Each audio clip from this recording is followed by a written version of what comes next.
Yo, yo, yo, what up? It's your boy G.O.D. back in the building. It's Friday night, week 11. Matchups. To my left of me, I got the third wheel in the house. And as always, my main man across from me, last name Scott, first name B, middle name motherfucking. And when you see him in the streets, we say B motherfucking Scott. First 4 downs, baby. We in the house. You know what it is. Let's get it.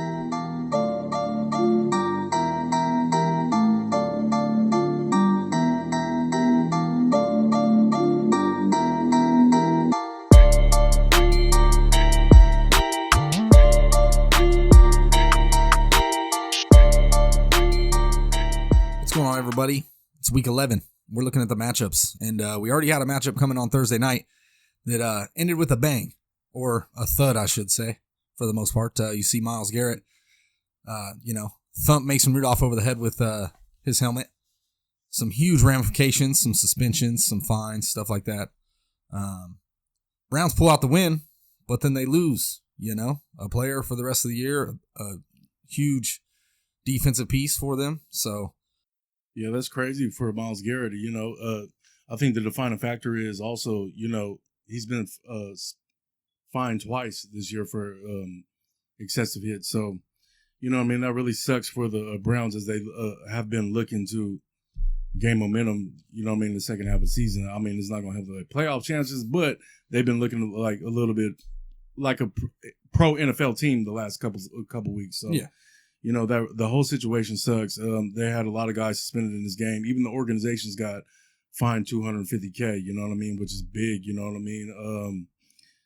that completely sucks. There's not a place in the league for actions like that, Yeah, at a pro level. You got to understand that children are watching and, things like that. Prime time game. So, him getting the indefinite suspension, you have to wonder, does it bleed off into next season, which it probably should, in my opinion. And hopefully he gets back on track because he's a dominant talent, Absolutely. In the league.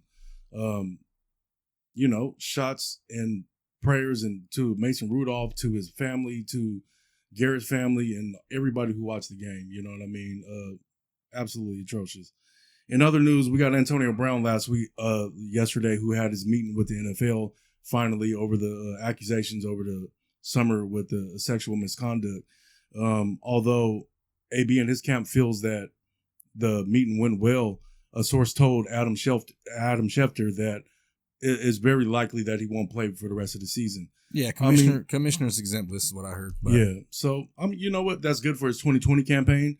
We'll finally get to see the All-Pro wide receiver back in a jersey and playing in a game. So. Yeah, and that sucks because it's ruined his chances at his first ballot Hall of Fame. So, hopefully everything works out in his favor and we get to see Antonio Brown back next season. Another huge news is Kaepernick has a league scheduled workout on Saturday, which is tomorrow.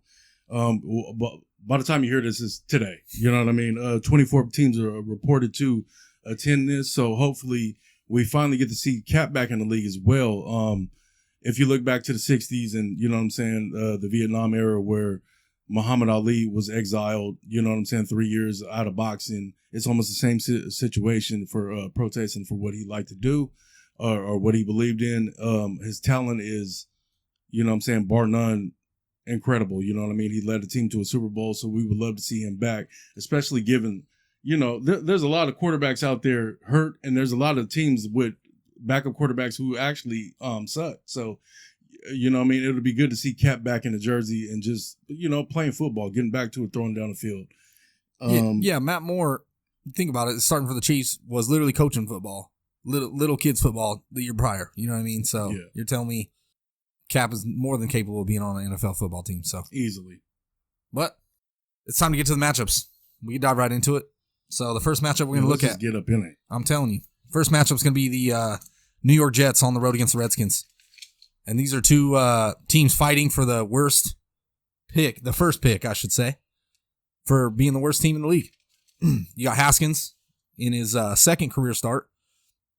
Been named the starter for the rest of the season, so hopefully he can put it together. They're at home. It's in a good spot. They're playing a Jets defense that has struggled, especially through the air over the last few weeks. So if Haskins can make some plays down the field, I think they have a chance to win the football game. Yeah. although Haskins is a rookie quarterback, you know what I mean? He has a lot of weapons around him, like McLaurin, and you know what I mean. Geis is back this week. You got Adrian Peterson, who destroyed Buffalo 2 weeks ago. You know what I mean? So I think that his comfort level should be okay enough. I mean, let's be real. The New York Jets is not a good football team. They have a couple good impact players, but they've sold a lot of pieces on that defense. You know, they lost Williams in the middle. I think that Haskins is going to be able to do well enough with what he has around him to that defense to allow them to pull out that game. And I honestly think McLaurin has a big game in this one. I'm going with the Jets. And I'm going with Sam Darnold. I got Washington in this game. I've seen Sam Darnold like slowly. I got Washington at home. He's slowly starting to pick up his numbers, little bit at a time, coming off of the mono where he had to get out completely out of rhythm. I think he's slowly starting to get a little bit better. Yeah, of course, this is a Le'Veon Bell type of game. You know what I mean? He's going to be big in this one. I think Jamison Crowder is going to be big in this one as well. Roby is boom or bust right now. You know what I mean? Unstartable, in my opinion. Yeah, that's what I'm saying. They haven't really had that rapport that they had at the second half of last season, him and Darnold, yet. This is a prime situation where they can get that going, but he is going to see a lot of Josh Norman in this game. So I'm thinking of the starts, and I'm thinking Jamison Crowder. I'm thinking of Le'Veon Bell.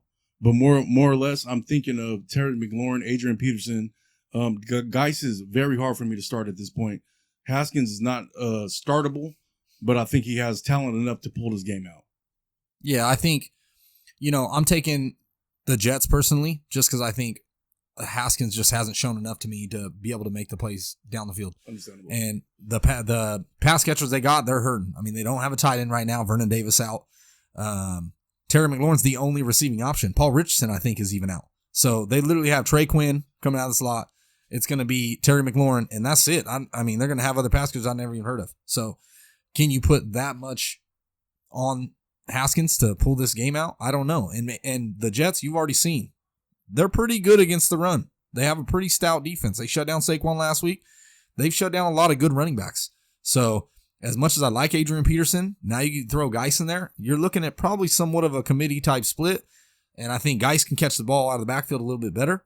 Chris Thompson's already rolled out also. So I just don't see enough on offense for the Redskins to pull this out. I really don't. And the Jets, I can't start Sam Darnold for anything. I mean, I can't trust him. He hasn't shown any flashes of absolute good play. I mean, he makes some plays here and there. Don't get me wrong. It's Sam Darnold, but I'm going to do it.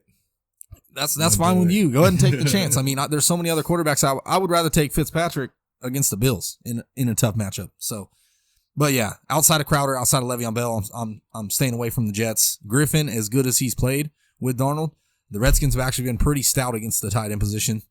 So I'm even staying away from him. Crowder in the revenge game.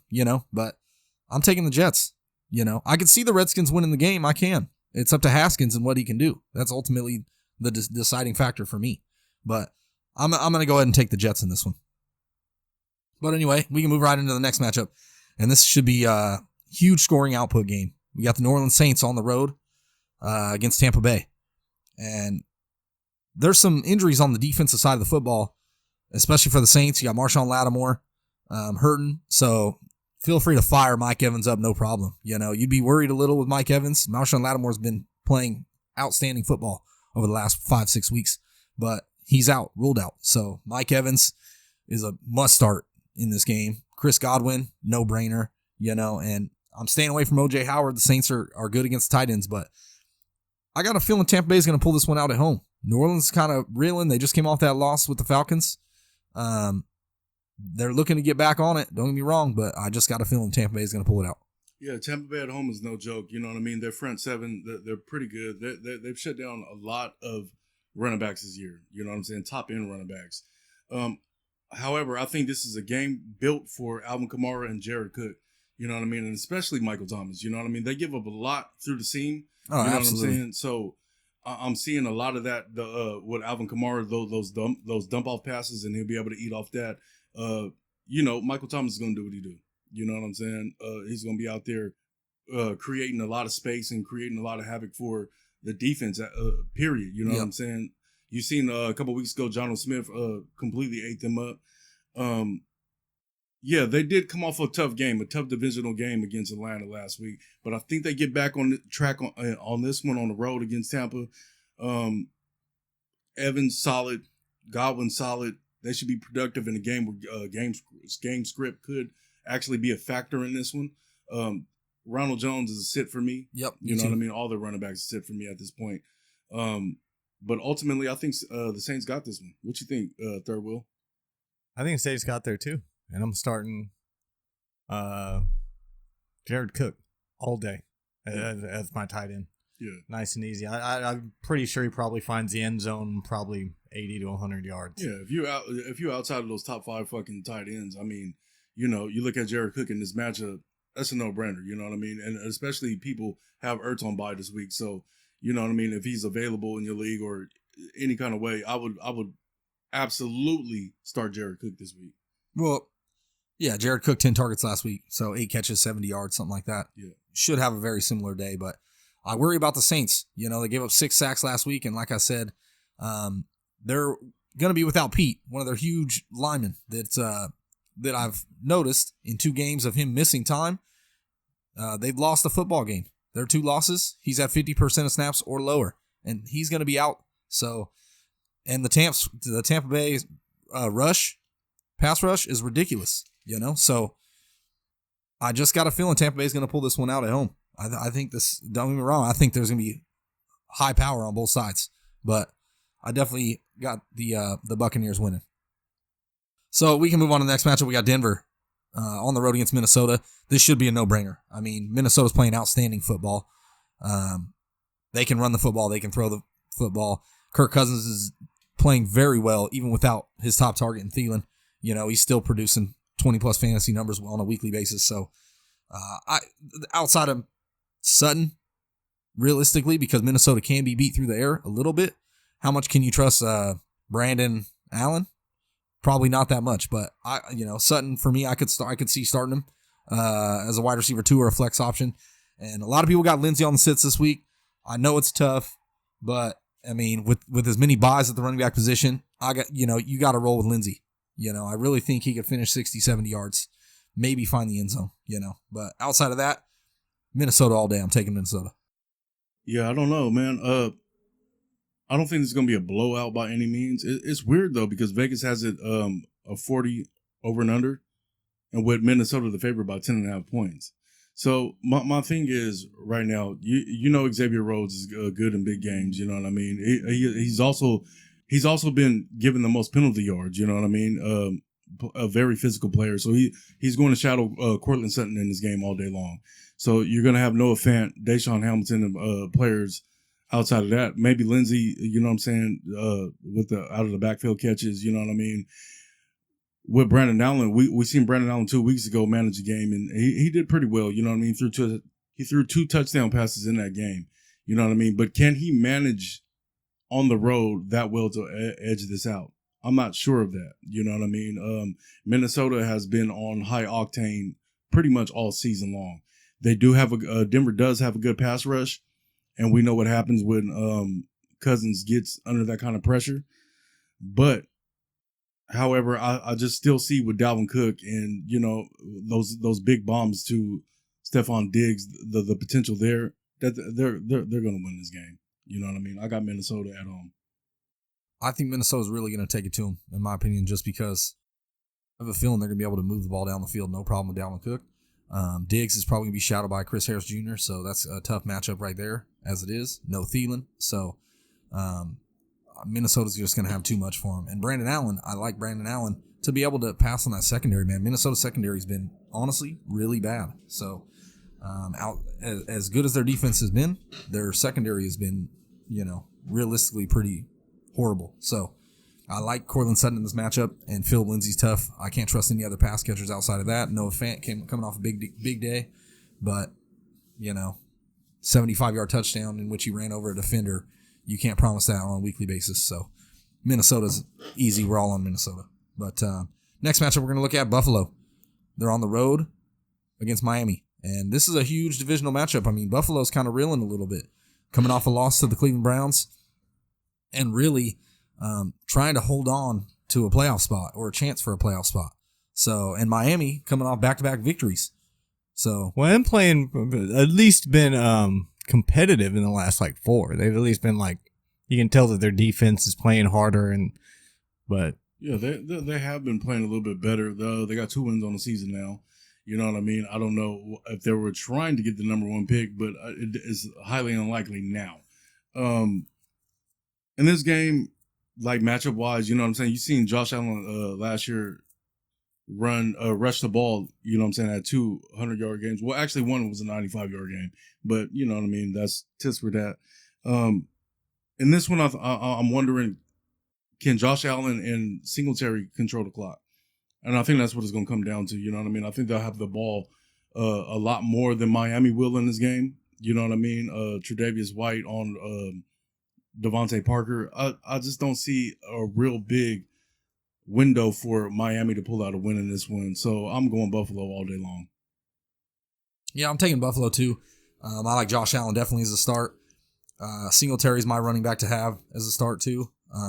Buffalo defense, even, you know, it should be a pretty good game for them. And I like John Brown, just the sheer volume. Yeah. And then, you know, if you need a flex guy that you need to get 8 to 10 points, you can start Cole Beasley because he will get 9 fantasy points. You know, is he going to get 15? No, he will get 9 or 10. That's what I'm saying. Stranger things have happened this season. We just seen Tennessee beat up. Well, not really beat up. Actually, got the win against Kansas City. So, I mean, it can happen, but you know what? I got Buffalo. Yeah, I definitely do too. And on the Miami side, I could see starting Fitzpatrick, but you know, it's hard. They're at home. You know, he did throw 2 touchdowns against them 3 weeks ago, so I could see Fitzpatrick pulling out an okay day. But yeah, I'm definitely all on Buffalo. I mean, they're poised to get another victory. So yeah, we can move on to the next matchup, and it's going to be Jacksonville on the road against Indy, coming out of a bye. That's a pretty tough game to call, you know, because Nick Foles, he's back. Jacoby Brissett coming off his 1-game absence, you know, he's back and healthy, fully practiced all week.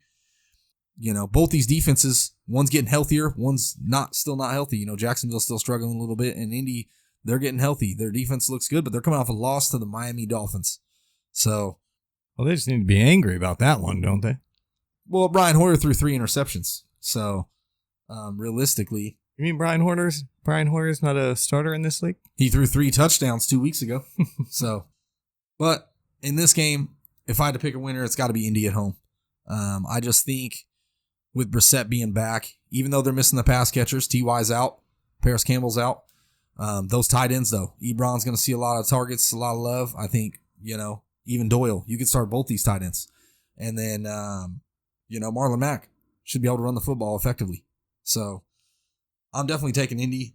I think Foles might even struggle a little bit in this game, his first game back. So we'll see. I don't know, man. I'm excited to see Foles finally back. We can see what that big ticket produces. They got Westbrook back. You know what I'm saying? He's playing. Conley's going to play. Their offense is at full capacity right now. You know what I mean? So I think that'll give the Colts a little bit of trouble. Honestly, I think this has the chance to be the shootout of the week, to be honest with you. But if you look at the Colts defense, they're averaging 1 or fewer touchdown passes over the last 5. So, you know what I mean? It's like, can Foles really get it done? You know what I mean? I think this is a big game for Pascal. Like you just said, Jacksonville's still reeling on defense. They got a lot of players hurt. That's why I say it could potentially be a through the air game, and maybe not so much a Leonard Fournette type of game or a Mac type of game. I think there's a shootout potential in this game, but ultimately, I really feel like the Colts pull this one out. You know what I mean? Yeah, probably. This is probably one of the harder games to call this week, honestly. Just because Foles first game back. Yeah, you're just not sure. You're just not sure after injury. Yeah, I really don't want to start either one of those guys, but I will have to say Jacksonville in this game. Ooh, okay. I can respect that. I can see it. I think the weapons are there. I think that's the only reason is that the weapons are there in Jacksonville. He's a big time player. He's a baller, man. He's going to throw the ball down the field. He don't care. I mean, whether it hits or not, he's still going to throw the ball down the field. So, well, we only seen 2 quarters of him. You know, so this could be a big game, man. You know what I mean? This could be actually the game of the week. I mean, you know, we just seen that Monday night game that was ridiculous. Which, oh yeah, Niners fans. I know you're probably mad at me right now, you know what I'm saying? But I called that game. And what it is very close. They're 2 seasons. No, that game should have been put away in the third quarter. There were so many drop interceptions. You have to wonder if Garoppolo at this point could even take you past the first round of the playoffs. I mean, in my power rankings, I do not have San Francisco in the top 4 of teams just because Seattle has beat the Rams and they have also beat the 49ers, which was the number 1 team in football right now. And then you have Baltimore that beat Seattle in Seattle. So Baltimore has to be 2. I would say the Patriots number 1, and then Green Bay probably number 3. You know what I mean? And then after that, you got San Francisco sitting right there. But back to the matchups, I got the Colts in this one. So yeah, little split on that one. That's okay. We can go right to the next matchup. Dallas on the road against the Detroit Lions, and it's looking like Stafford's going to miss the game. So. It's going to be pretty hard pressed to start anybody on the Detroit Lions side of the football. They haven't been able to run the football at all, period. Kenny Golladay, showed up. He got his touchdown last week. I want to say he leads the NFL in touchdowns receiving. He's got 8 on the season. So I'm hard pressed to sit Golladay regardless, even in a tough matchup, with him seeing Byron Jones. But, with sheer volume and the chance to find the end zone, even with Jeff Driscoll, I would start Golladay. And then if you want to take a chance with Hawkinson, I know the tight ends are slim, so I think pure volume alone, he could get you 5 to 7 fantasy points without a touchdown. But outside of that, I mean, I'm sitting Marvin Jones Jr. in his career. He's done nothing against the Dallas Cowboys. So, and you can't start Driscoll. On the other side of the ball, the Dallas Cowboys, they should just roll. I mean, that offense is unbelievable when it's moving. So yeah, I think the Cowboys shoot it out this one, and we're gonna look at these guys like the Cowardly Lions, and there is no yellow brick road. I'm telling you, if Stafford's out of this game, there's no potential for them to win at all. Cowboys all day. Zeke should dominate in this one. You got Amari Cooper. Have you seen Amari Cooper's route running right now? Yes. Oh my God, he looks like the best wide. He looks like Antonio Brown right now. It's ridiculous. And then you got Michael Gallup that's seeing the lighter coverage. They're gonna roll. Period. Dallas all day long. Yeah, no disagreements. I'm not betting against Dallas, especially without Stafford. So we're all on Dallas. Yeah. So we can move on. Atlanta Falcons on the road against Carolina Panthers. And this game has a lot of interesting plays. So the Atlanta Falcons coming off a huge win against the New Orleans Saints. Got 6 sacks on Drew Brees last week. They only had 7 sacks the entire season before last week on that defense. So, we'll see what defense actually shows up to Carolina. But Carolina at home, that defense always shows up. But you got to worry. The whole secondary's hurt. All of their cornerbacks are all dealing with some sort of injury. Bradbury, Jackson, all of them are hurt, you know. So, and you look at the talent of the Atlanta Falcons. I mean, you got Julio Jones. Come on, man. And then you got Calvin Ridley. Atlanta should be able to bang this one out. You know what I mean? And also, if you haven't listened to the last video, Brian Hill is the pickup of the week, obviously. You know what I mean? He should see a ton of value in this game. 20 carries last week. Yeah, and especially as Carolina is last in the league right now against the rush. You know what I mean? So Carolina does play well at home, but I'm going to give the momentum to Atlanta. I got Atlanta in this game. CMC should be godly in this game. Don't get it wrong. I think he's going to do what he do. But he is like Jesus with a football right now. So, you know what I mean? That is one factor into this game, but I'm taking the Falcons. Taking the Falcons as well. I don't. Cam Newton's not there. I just don't see anything. They've been kind of disheveled most of the year, honestly. The only thing that's really held them together, I think, is Christian McCaffrey. Yeah. The only worry I worry about with the Atlanta Falcons is they lost Austin Hooper for the next month. That's a huge target. I mean, come on, he's leading the league in tight ends, fantasy points. So that's a huge deal for that Atlanta offense. Russell Gage is supposed to be seen in those 3 wide receiver sets after they traded Mohamed Sanu. So you could see him a lot over the middle, getting a lot of dump offs and stuff like that. He could be a sleeper in this game for volume purposes.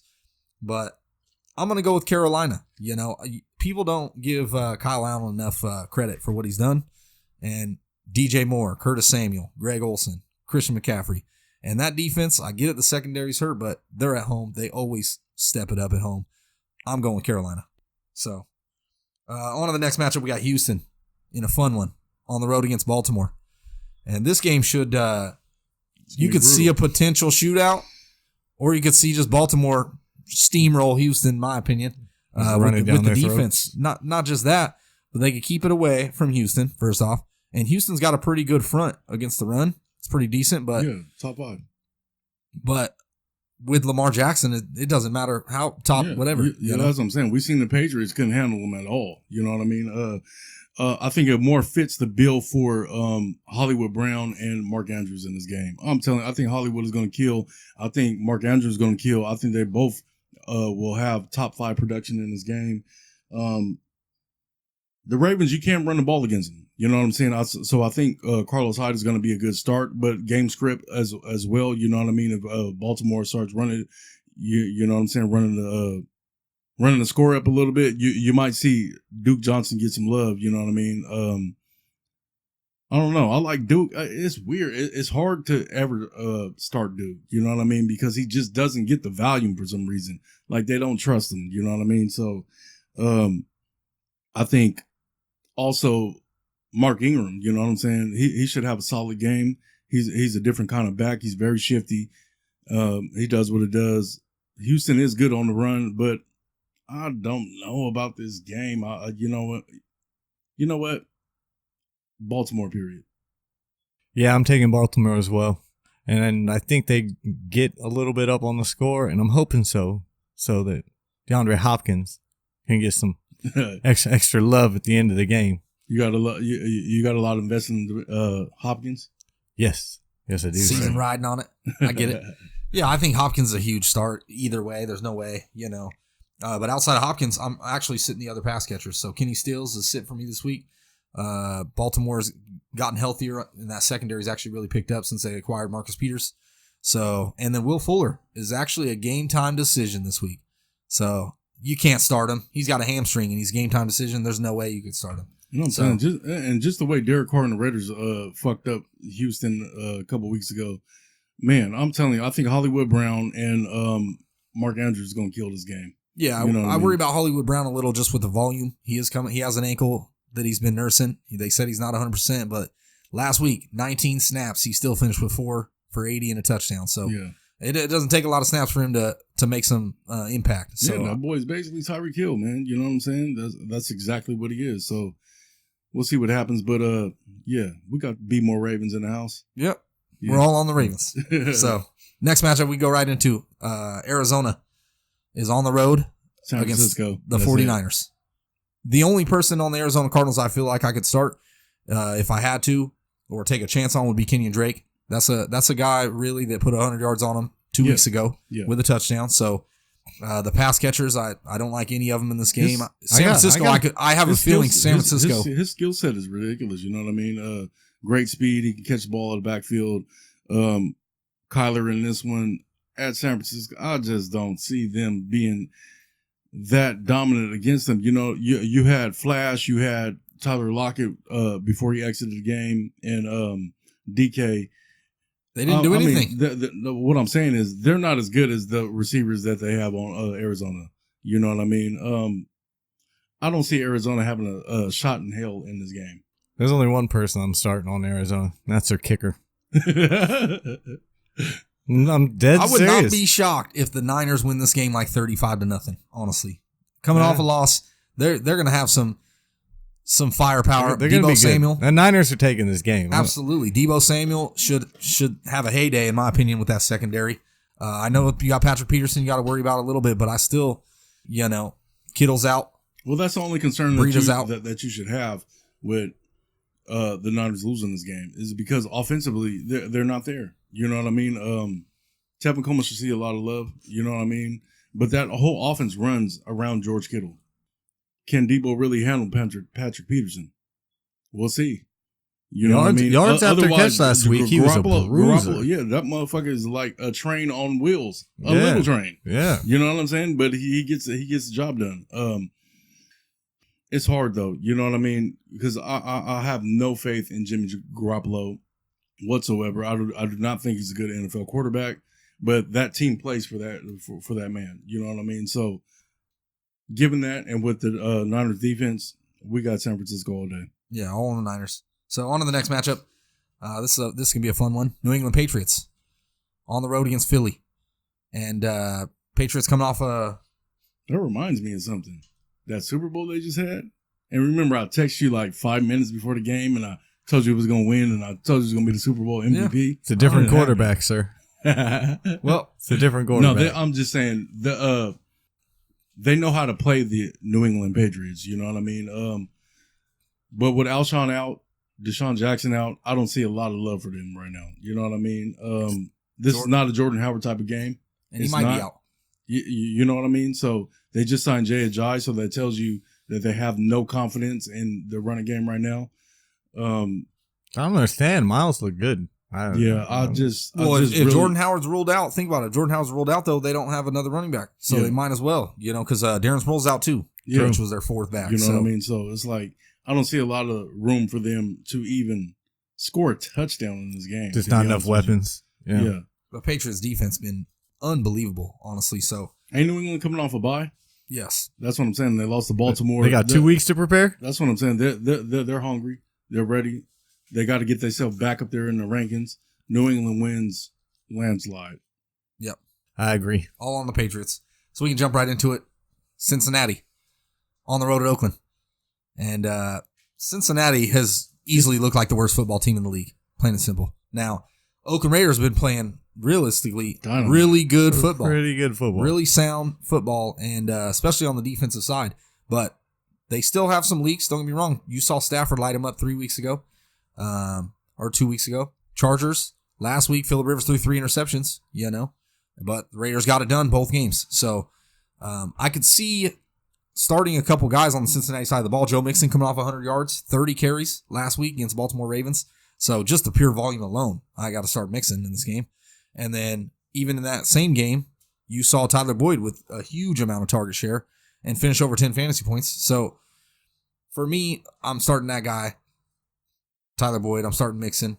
I think Eifert could get in the end zone personally, just because the Raiders are coming off of, I want to say, 4 straight games of giving up a touchdown to the tight end position. So that's Hunter Henry included. Darren Fells 2 touchdowns. Before that, it was somebody else, Yeah. So I think Eifert could find the end zone in this one too. But ultimately, the Raiders are going to win the football game. No, Eifert is sit to me. Everybody on Cincinnati Bengals is sits to me. It's Chucky season right now. The Oakland Raiders are playing very good football. We seen the last week. First Four Downs was in the house last week at the San Diego Chargers Raiders game. They look dynamite. You know what I mean? I really see a space for the Oakland Raiders to make the playoffs. You know what I mean? They're playing very good football. These better than that, I'll say now they are. These Bengals don't have a shot in this game. Oh no. You know what I mean? I as a sleeper, I like Ogden Tate. You know, I'm 6'5", great hands. You know what I mean? He's been producing. You know what I mean? But that quarterback that they got back there right now, they're going to eat him alive. I'm telling you. And it's in Oakland, right? Yeah, that's what I'm saying. The atmosphere was different, and especially growing up a San Francisco 49ers fan, you go to the Stick, and the games are different. You go to the Oakland Coliseum, that game is live. That quarterback is not going to be ready for that game. You know what I mean? So I'm telling you right now, I think Chucky gets this one. I think T. Will finds the end zone. And I think Waller finds the end zone. I think it's going to be a big game for Darren Waller. Raiders all day long. Yeah, Raiders take this game. But even in winning these games, they've still given up a certain amount of fantasy points to positions. They've still given up touchdowns. But they've been great at just grinding clock out. That offense is just grind it. Yeah, Jacobs looks ridiculous, man. Yeah, they're they have the fewest yardage on third down conversions. Typically their average third down conversion is like between 5 to 6 yards. It's never third and long. They have the fewest. They have top 3 in plays for negative yards. They don't get negative yards. They're constantly moving forward, and they basically just kind of grind you out, and try and keep the defense off the field. So I think there's still points in guys like Boyd, maybe Tyler Eifert, but that offense grinds you out, still gets it done, and they win the game at the end of the day. Yeah, all on Oakland, plain and simple. So next matchup, we got the Bears and the Rams. Chicago at the Rams, LA. And these are two teams that are reeling, realistically. You got the offense of the Bears that, as they got it going a little bit last week. I think Trubisky threw 3 touchdowns last week. They have looked terrible on the season. One of the worst offenses in the league. Then you look at the Rams offense, who you would expect to be a top 5 offense, has not shown the part. Period. Gurley, you already knew coming into the season that you were going to get whatever you could out of Gurley, but you knew he wouldn't be the same player. Cooper Kupp, last week 0 catches. Literally. That's insane to me, but Cooper Kupp is a beast. I think in this game, the Chicago secondary is pretty good, but he should still show out. And then Goff tends to play better at home. Goff really struggled last week. You see with Brandon Cooks being out, affecting that. So, to me, I'm taking the Rams at home. They're just at home, and I think they'll be able to get it done. The Rams offense is constructed on a certain point. If you look at before Brandon Cooks got to that offense, Jared Goff wasn't shit. You know what I mean? They were calling him a bust. And if you remember, when he was coming out of college, they were comparing him to Drew Brees. You know what I mean? When Brandon Cooks got there to stretch that field and open that field up, they became a dynamic offense. You know what I mean? Something that it was very hard to stop. We seen last year in that Kansas City game with them where they scored 100 fucking points. It was ridiculous. You know what I mean? It was like the greatest game that we've ever seen in football, and that was a regular season game. Yeah. You know what I mean? Right now, Brandon Cooks is not available. Todd Gurley is facts, right? Jared Goff plays better when Todd Gurley is dominant. Todd Gurley is not that no more. You know what I mean? He's a red zone monster. That's all we got to put it. He's basically the Jimmy Graham of the red zone at the running back position at this point. You know what I mean? Yeah, they don't have that yes, play they can action. score points. Yes, this could be a big Robert Woods type of game. Josh Reynolds, when Cooper Kupp went out last season, showed up and he was very productive. You know what I mean? But the Chicago Bears, every week, I want to pick the Chicago Bears to win. You know what I mean? Because that defense is as advertised. However, that defense also stays on the field 90% of the time. You know what I mean? Can we see some kind of offensive production out of Mitchell Trubisky? No. You know what I mean? At this point, I've lost all faith in that. So I'm going with the LA Rams at home and probably a close, terrible game. Yeah, I'm going to go ahead and go with the LA Rams as well. And more than that, I pretty much guarantee the Chicago's front office is going to be in Florida on Saturday checking out Colin Kaepernick. Oh, I'm telling you, and probably AJ too, because it's just absolutely ridiculous, man. Yeah. You know what I mean? They are Super Bowl contenders. They were a field goal away last year. Yep. And you got this quarterback just throwing it for them. Yep. That defense is as advertised. They shut people down. But when you're on the field all day long, you get exploited. You know what I mean? And that's what's been happening with the Chicago Bears and their fan base right now. And it's pitiful, but you know what? You just got to stop it. Get Trubisky out of there.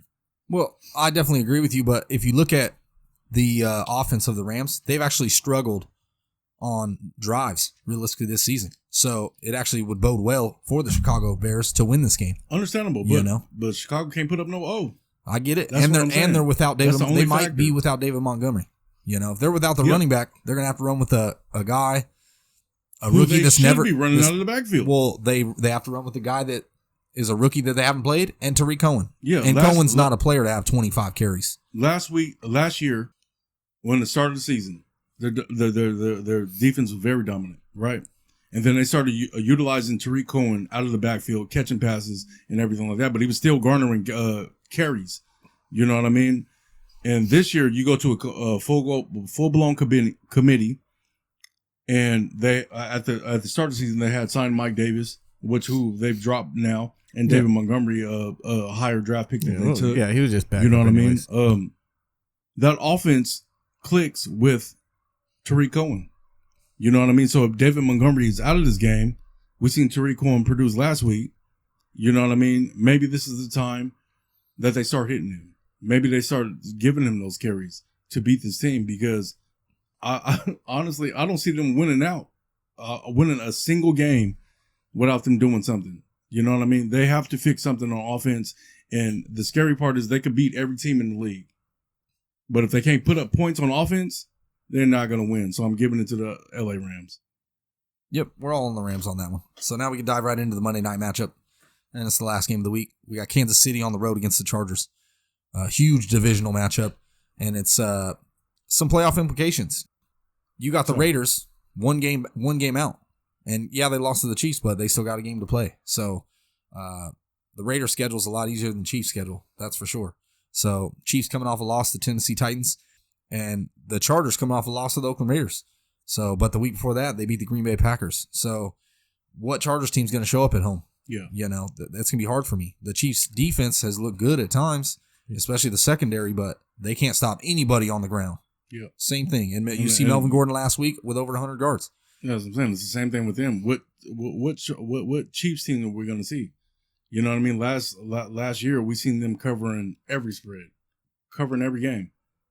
This year, it's like, do we even pick the Chiefs to win? You know what I'm saying? What's going on? Last week was a hard pressed game against Tennessee. We know they have good defense. You know what I mean, and everything like that. Yes, Tennessee's defense. Tannehill was solid. absolutely an upgrade up from Mariota. They're a good football team. You know what I mean? But Kansas City shouldn't have lost that game. You know what I mean? Realistically. Yeah. So, what team are we gonna see this week? You know what I mean? Yeah, for me, I got to take the Chiefs.